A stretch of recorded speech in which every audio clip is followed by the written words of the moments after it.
Thinking, let me put together a little guide.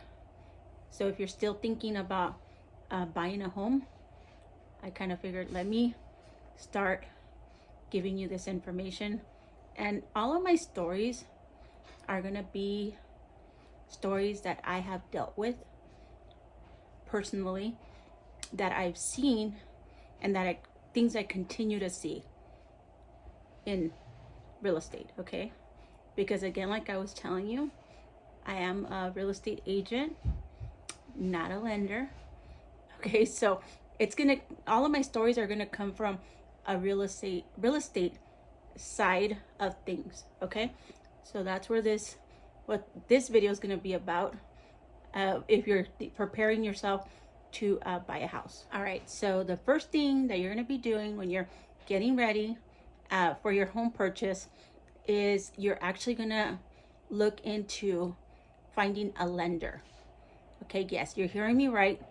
The first thing you're gonna do is not look for a real estate agent. The first thing you're gonna actually do is look into finding a lender that's gonna get you ready for your home purchase. Okay, and how do lenders get you ready for your home purchase? Okay, they're gonna ask you for your W-2 forms for 2 years. They're gonna pull your credit. They're gonna let you know what you can afford, how much you're qualified for. If you're qualified for a certain amount, but you feel that that's not where you wanna be, the lender's just giving you your qualification. Doesn't mean you have to use your full qualification to go purchase that home. Okay, if they qualify you for $600,000, doesn't mean you're gonna go purchase a house for $600,000. If you're more comfortable at a payment for a property that's $400,000, $300,000, that's where you have to see if the numbers make sense for you. Okay, so that's a big thing. You're gonna have to speak with your lender. Your lender is gonna tell you what your payment's gonna be, what your interest rate's gonna be, give you all of what your closing costs going to be. If me as an agent needs to ask the seller to help you with closing costs in order for you to buy that home, everything's gonna come from the lender. Okay, then after you completely talk to the lender, then now you're gonna start looking into what agent am I gonna work with. Okay, and like I mentioned before, I'm a real estate agent, I'm not a lender. Now, okay, as a real estate agent, there's a couple of things that I'm gonna ask you when we first talk. Okay, of course I'm gonna ask you, have you sat down with the lender, or have you talked to a lender? Number one, do you know how much you're qualified for? What area are you looking to buy in? How much are you willing to spend on that house that you're looking for? Okay, so these are all the things I'm going to ask you for. Not only that, I'm going to also ask you for a couple of things. Let's say you already talked to your lender, you already know what your budget is, you have your down payment, you know how much we need to ask for closing costs. If you're going to be covering your own closing costs, that's perfectly fine too. And now we're meeting, and you call me and you tell me, I want to look at houses, I'm already pre-qualified. Well, hold on. There's a couple of things that I'm going to need to do as your real estate agent, okay, or as an agent. Now, if your agent is not asking you these simple questions and just starts showing you homes and starts meeting you at a property out of nowhere, you really need to see who you're working with. Okay, so I wanted to be honest and make these videos kind of what I see that's going on in real estate and from my side. Okay, because before we start showing your homes, we're actually going to ask you for a couple of things up front before we start doing that. Okay, so what are those things that I'm going to ask you as someone that's going to help you buy your home or relocate. Okay? If your real estate agent's not asking you, okay, how much are you pre-qualified for? How much do you want to stay under? Or what's your goal for the property? Can I have a copy of your bank statement? Yes, we need a copy of your bank statement so that well, I'm going to go into more deep, okay? Depth. I'm going to explain it, but let me tell you what we're going to ask for. The copy of the bank statement and your pre-approval. And also, I'm going to contact your lender. Why? You're nosy. Why do you want to contact my lender? You don't need to talk to the lender. I know what's going on, and that's fine. No, hold on. So I'm not going to contact the lender because I'm nosy. I'm going to contact the lender so I can know how to better help you. Okay? Your lender and your agent should be in communications. Okay? Now, a lot of people ask me, do you work with the lender? Yes, we do work with different lenders. Okay? But a lot of buyers or people that are looking to buy a home for the first time don't understand that they can pick a lender on their own. They can look online, they can look on YouTube, they can start looking for their own information or their own lender, and us as realtors can choose to work with whatever lender you as the client decide to use. Okay, every lender is different, just like every realtor.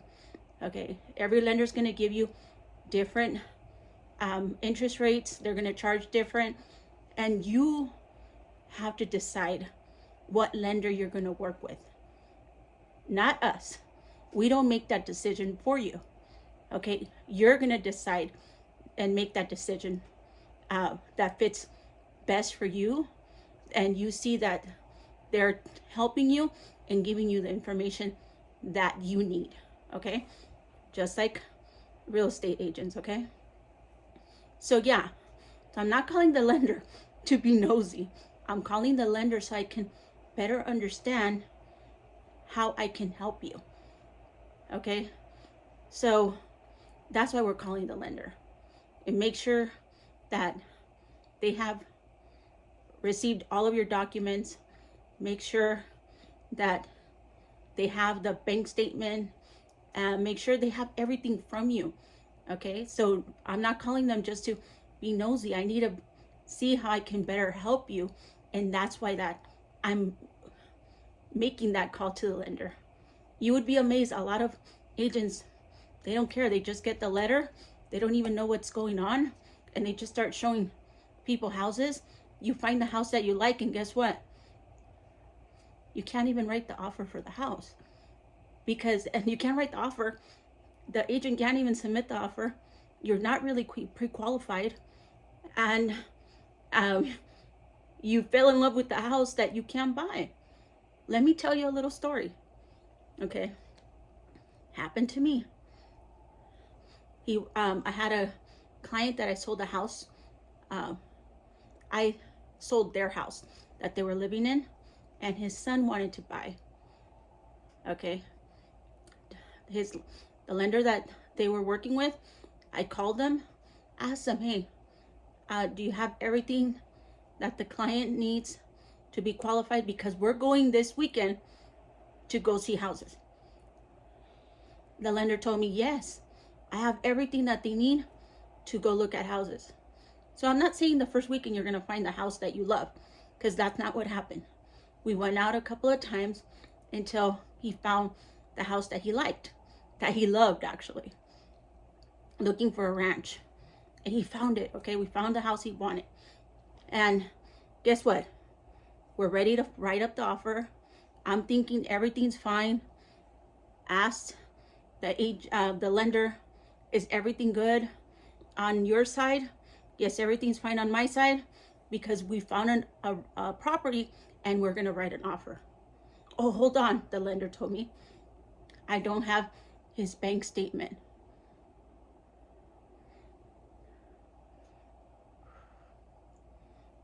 Give me a minute.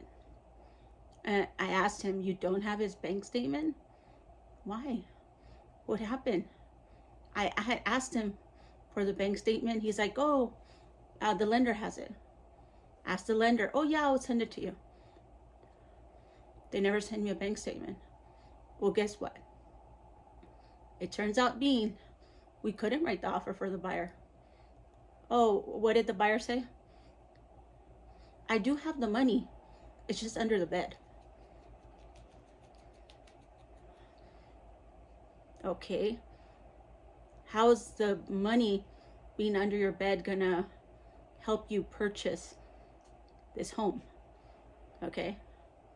Now, I have story after story of things that I've been through, but this was a first for me. Okay, that somebody had told me that the money was under the bed and it was not in the bank. Okay, so what happened? We weren't able to write up the offer. He wasn't able to purchase a home. He actually had to wait a couple of months, put his money in the bank so it can be seasoned. That's what the lender explained. And he had to wait for 4 months. I think it was 4 to 6 months until he was able to start looking and to purchase the home. Now, it's just a lot of things that can happen. Now, they wanted to purchase the home so bad that they were going to get the money from his dad. It was going to be a gift and all this stuff. Okay. And guess what happened there too? Well, the dad didn't have the money in the bank either. Okay. So they just couldn't make it work. Okay. So I'm just telling you these stories so that you know how to better get ready when you are looking to buy. Okay, we're not asking you all these questions to make you uncomfortable. Okay, to make you feel like, wow, they really want to know all of these things. We're asking you so we can better help you or better understand what your situation is and how we could see that we can get you into your first home or relocate if that's what you want to do. Because in the end, you know what I get a lot of? Oh, I bought because my agent was forcing me, or I did this because the lender was forcing me. Nobody's forcing you to do anything, guys. You are the one that needs to make the decision. You and only you will make the decision if you're going to go ahead and get a home loan, if you're going to go ahead and purchase the home, you know, your home. Only you can make that decision. We can't make that decision for you. If it makes sense financially, you have to decide that. We can't decide that for you. Okay, so okay, so let's keep on with it. Okay, I'm sorry guys, I know I can ramble and I can go on, but okay, so first step, you're going to talk to your lender, get everything dialed in, give them what they're asking you, know how much you qualify for, know how much you can buy, the purchase price, have your lender or have your agent informed, or make sure that your agent knows where you want to be and what property you're looking for. And from there, then of course, now the agent's going to take over, write your offer, show you homes, number one, write your offer and send out the offer for you. Make sure that you're asking for what you want from the seller in that point.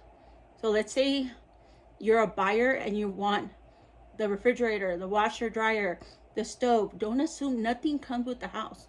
You cannot assume things come with the house. It needs to be in the contract. Okay? If it's not in the contract, you're not going to get it. You could try asking for it later, but you're gonna back out of the contract because you didn't get this one thing. So make sure up front your agent and you know what you're asking for. What kind of home warranty are you wanting? Okay. What's the limit for the home warranty? Have you picked a home warranty?